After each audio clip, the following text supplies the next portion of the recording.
Good afternoon, student. Today we will see about the cytogenetics.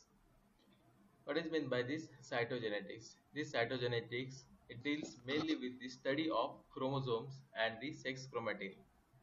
It is the study of structure and properties of the chromosomes, the chromosomal behavior during the mitosis and meiosis, the chromosomal influence on the phenotype, and the factors that causes the chromosomal changes. In this chapter, we shall deal with the basics fact, basic facts about the chromosomes and recent techniques for studying this subject. The word chromosome is derived as follows. Chroma means the colored and soma means body. As they appear like a colored or stained rod-shaped structures, they are called as chromosomes. So this cytogenetics, it mainly deal with the study of chromosome and sex chromatin. The chromosomal number in a particular species is fixed. The human chromosome complement consists of 46 chromosomes. They are present in 23 pairs. This number 46 is called as diploid, often designated as 2n. A haploid number n is 23 and it is encountered only in the gametes. Of the total 46, 44 are autosome in 22 pairs and 2 are sex chromosomes. The latter in the females are XX and in the males are X and Y. In females, of the two X chromosome, one is rendered inactive to form the bar body. Its significance is discussed later in this chapter. Each chromosome consists of two chromatids joined together at the centromere. In this diagram, we can see these are the two chromatids. They are joined together by this centromere. On either side of centromere, a chromosome has its two arms, designated as the short arm called as P arm and long arm as a Q arm. In this diagram, we can see this is the short arm and this is the long arm. Depending upon the placement of centromere, the chromosomes are classified into the four types, and they are the metacentric, submetacentric, acrocentric, and the telocentric. So these are the types of the chromosome depending upon the placement of the centromere. Just now we have seen the structure of the chromosome. It is having this short arm called as P arm, and this is long arm, it is called as the Q arm, and we have the centromere.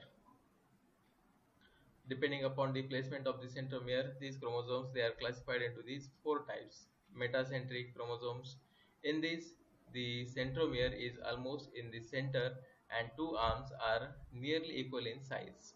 In this diagram we can see this centromere, it is present in the center and two arms means these and this arm they are nearly equal in size. Then we have submetacentric chromosome. In this submetacentric chromosome, the centromere it is located between the midpoint and end of the chromosome. Here in this diagram, it is a diagram of submetacentric chromosome. You can see the placement of this centromere. Then acrocentric chromosome. They are a centromere. They are a centromere very. Their centromere it is very close to the one end of the chromosome. Thus, their P arm are very short and Q arm are relatively much longer. Then we have this is the acrocentric chromosome. In this diagram we can see this is the short P arm and this is the long Q arm. Then we have this telocentric chromosome. These chromosomes have centromere at one end and have only one arm. This is the telocentric chromosome. So according to the placement of the centromere, these chromosomes they are classified into the four types: metacentric, submetacentric, acrocentric, and then the telocentric. Then we have this karyotyping. What is meant by karyotyping? It is nothing but it is a process by which a karyotype it is obtained.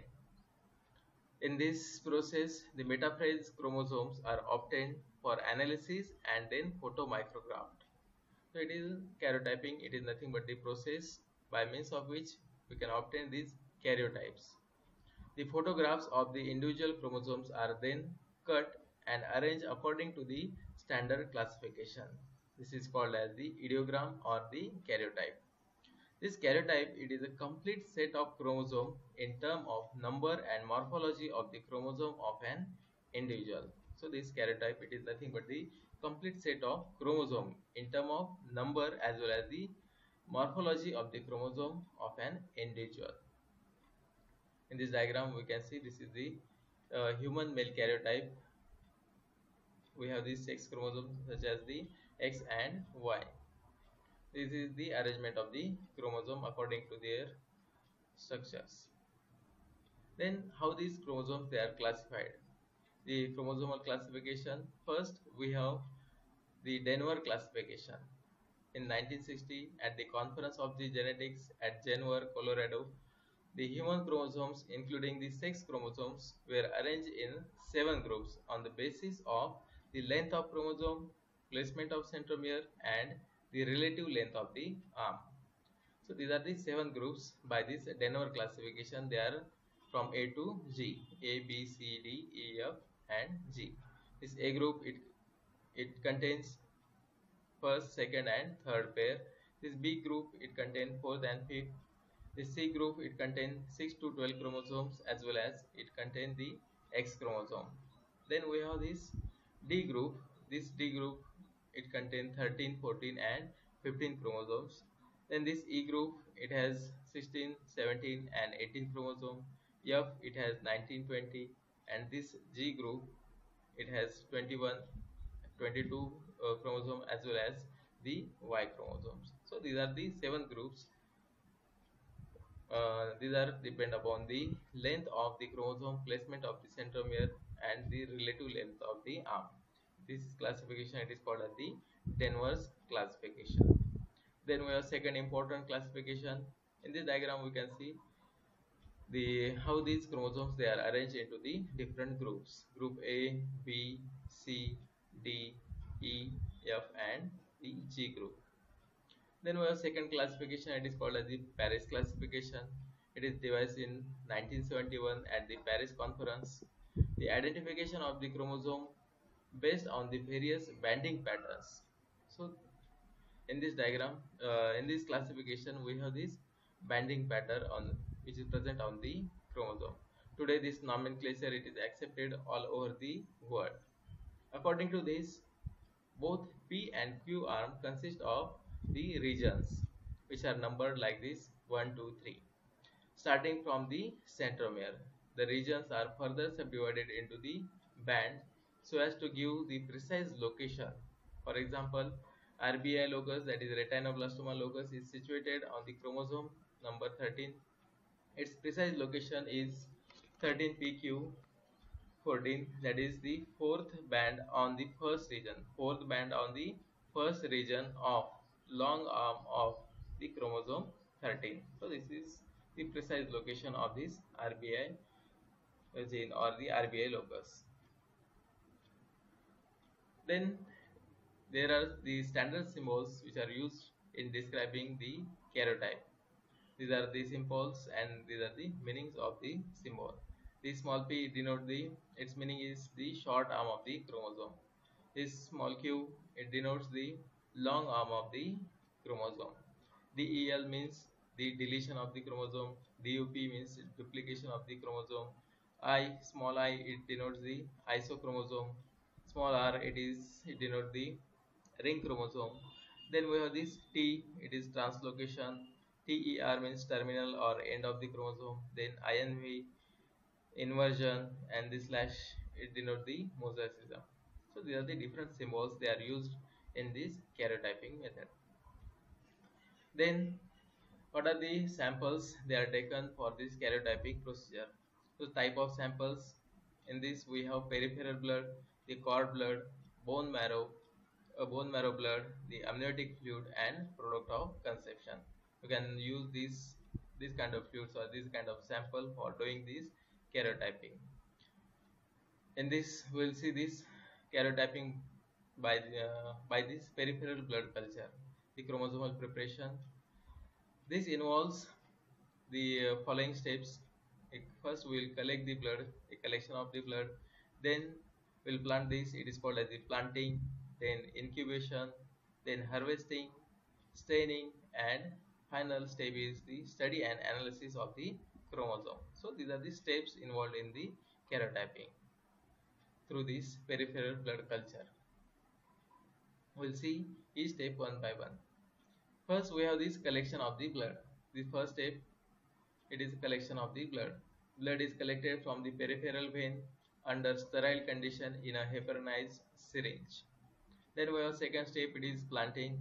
The blood sample collected is then transferred to the culture vials. Usually 2 to 3 vials are set per sample. Each vial contains the culture medium, fetal calf serum, the phytohemagglutinin, and the antibiotics.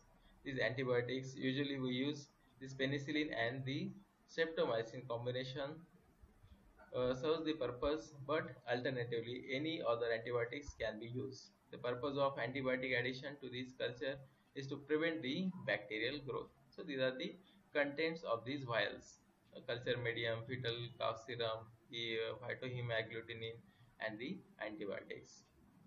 Then third step, it is the incubation. The culture vials are put in the incubator at 37 degrees for 3 days. During this period, the lymphocytes present in the blood undergo mitosis. The culture should be shaken intermittently during the incubation period. Then we have harvesting method. This harvesting, around 70 hours after the planting, this colchicine is added to the culture vial. This arrests the mitosis at metaphase by preventing the formation of the spindle tubule. So this harvesting, it is very important step. By adding this colchicine, we can prevent the formation of the spindle tubule. 2 hours after the addition of the colchicine, the content of the vials are taken into the centrifuge tube. After centrifugation for 5 minutes, the supernatant is discarded and pellet containing the cells at the bottom of the tube is treated with the hypotonic solution. By this, the cell swells and the chromatids separates. The cells are then resuspended in a fixative. The fixative contains the glycyl acetic acid and methanol. It is present in 1:3 proportion. After 3 successive changes of fixative, the cells suspended in about half milliliter of the fixative, they are dropped from a height on the chill slide. So this is the harvesting method. Then last step, it is the staining.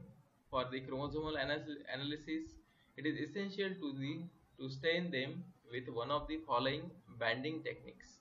Among them, routinely used is Giemsa banding. So this G banding or the Giemsa banding technique, it is commonly used. There are different staining methods or banding methods such as the G banding, Q banding, the R banding, then C banding, NOR staining. So out of which we can use this Giemsa banding, it is commonly used. The slide with the chromosomal preparation are first treated with a solution of the trypsin. This trypsin denaturates the chromosome protein. The slides are then stained with the Giemsa solution. The chromosomes show dark and light bands that can be observed under the microscope. So these are the different techniques, different staining methods, out of which this G banding, it is routinely used. Then what are the applications of this karyotyping? First important application, it is the clinical diagnosis. Then gene mapping, its role, it is important in the cancer as well as the repeated fetal loss, and last one is the prenatal diagnosis. So these are the different applications of this karyotyping method. First we will see this clinical diagnosis. The karyotyping helps in reaching a clinical diagnosis. It is essential, especially indicated in the patients with the congenital malformations involving the multiple system, mental retardation, or in case of ambiguous genitalia. So for this karyotyping, it is important. Then we have gene mapping. The chromosomal analysis has helped in proper localization of the human genes to their specific position on the chromosomes. Just now we have seen the RBI locus. retinoblastoma locus. Then it's the role of the karyotyping in the cancer. The detection of Philadelphia chromosome in the patients with the chronic myelogenous leukemia alters the prognosis. The formation of Philadelphia chromosome involves the translocation between the long arm of the chromosome 22 and 9. The Philadelphia positive CML cases have longer survival than those without the Philadelphia chromosome. So its role it is important in case of the cancer also. Then repeated fetal loss. On chromosomal analysis, the couple may reveal a chromosomal defects in any one of the partner. The chromosomal aberrations account for the sizable number of spontaneous abortions in the first trimester of the pregnancy. Then the last application, it is the prenatal diagnosis. The chromosomal analysis of the chorion villus samples and the amniotic cells may reveal a chromosomal abnormality in the fetus warranting the medical termination of the pregnancy. So this last one, it is very important application of this karyotyping. Then we have sex chromatin. In 1949, this Barr and Bertram, while studying the cat neurons, found that some of these cells show a chromatin mass in their nuclei. This was observed only in the females but not in the males. Subsequently, it was labeled as sex chromatin or Barr body. The cells that contain this they are called as the chromatin positive and other are called as the chromatin negative cells. The Barr body can be found in many cells, a cell type, but can conveniently examined in the buccal mucosa. So procedure of examining the Barr body. It is relatively simple. Scraping from the inner side of the cheek is taken on the slide and smeared evenly. Subsequently, it is fixed in an alcohol and stained with the theanine. It is then mounted in a neutral medium and observed under the microscope. In past, the buccal smear or it is the sex chromatin study was used as a diagnostic tool for the disorders of sexual development. However, now it has been replaced by this karyotyping method. This number of Barr bodies in a cell will depend upon the number of X chromosome in the cell. That is, the number of Barr body is equals to number of X chromosome minus 1. For example, in an individual with 47XXX complement, there are 3 X chromosomes. Therefore, the number of Barr bodies is 3 minus 1 is equals to 2. A Turner syndrome patient having 45XO complement has only one X chromosome. Therefore, the number of Barr bodies is 1 minus 1 is equals to 0. That is, no Barr bodies found in this Turner syndrome. This Barr body represents one of 2 X chromosomes of the female cell. This remains condensed and it is in inactive state throughout the interphase. So this is the Barr body. Thank you. So in this lecture we have seen what is meant by cytogenetics. Then we have seen how these chromosomes they are classified according to the placement of the centromere. Then what is meant by karyotyping, how these chromosomes they are classified. First classification it is the Denver classification and second classification it is the Paris classification which depends upon the banding pattern. Then we have seen different symbols which are used in this karyotyping method. Then the type of samples which are used in this peripheral type of samples which are used in this karyotyping. These are the peripheral blood, then cord blood, bone marrow blood, amniotic fluid and products of conception. Then we have seen what are the steps involved in this karyotyping such as the collection of the blood, planting, incubation, harvesting, staining and then study and analysis of the chromosomes. Then we have seen different applications of the karyotyping These are the clinical, it is important for the clinical diagnosis, gene mapping, its role is important in the cancer, in repeated fetal loss, prenatal diagnosis. So these are the different applications of this karyotyping. Then we have seen what is meant by the sex chromatin or called as the Barr bodies, how these sex chromatin or Barr bodies they are examined and how they are numbered like this. Thank you.